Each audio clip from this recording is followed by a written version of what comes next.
Good, strong Catholic characters in leading roles in mainstream movies are definitely satisfying to see. But let's not forget, there are others out there in smaller roles.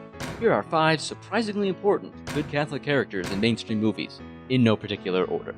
To clarify, these characters are in supporting roles whose presence has an impact on the story. Also, they are in a movie where the main characters and storyline do not revolve around Catholic characters or the church. Also, by no means am I saying these characters are saints, but they could have been portrayed much worse.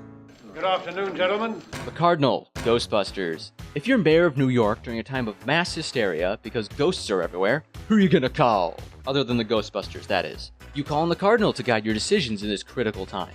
Yes, we have to give credit to Pete Venkman's persuasive speech because Bill Murray gave it, but it's that little nod by the Cardinal that ultimately seals the deal, thus allowing the Ghostbusters to have a clear way at saving the day. I don't know where to start. Wherever you want. Father Lyon, Man of Steel. Before Superman got his butt kicked by Batman, and before the fanboy rage-inducing neck snap of General Zod, Supes is in need of advice. Where does he go? A Catholic church, of course. Father Lyon gives our hero the chance to verbalize his doubts and fears. After this, Supes is now ready to start saving the day. As to whether turning most of Metropolis to ruins counts as saving the day is a matter for another time. Maria's not an asset to the Abbey. The Sisters of Nonberg Abbey, Sound of Music. We've all seen this quintessential musical. We've all had the Do-Re-Mi song stuck in our heads at least once. The Abbess and the sisters are not afraid to point out that Maria doesn't quite seem to fit at the Abbey and is called to another life. Towards the end of the movie, the Von Trapps are fleeing the Nazis. The Abbey takes them in. 2 sisters awesomely sabotage the Nazis' vehicles so the Von Trapps can escape. Also, these sisters present us with one of the greatest spiritual questions in cinematic history. How do you solve a problem like Maria?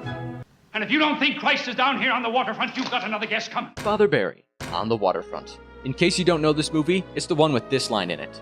I could have been a contender. Karl Malden's performance as Father Barry, the waterfront priest, earned him an Oscar nomination. While Eva Marie Saint's character Edie is a good Catholic who is critical to the story, I'm naming Father Barry because he's the one who gives the powerful speeches.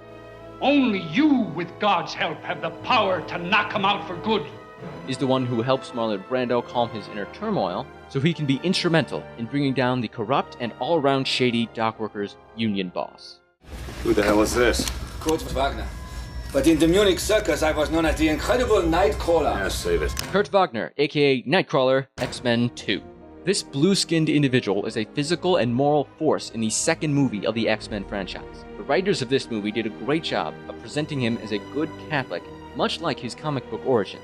He's aware of his own sinfulness, he prays the Our Father, and he is even seen praying the Rosary in one scene. Additionally, he offers wise insight into faith and human nature.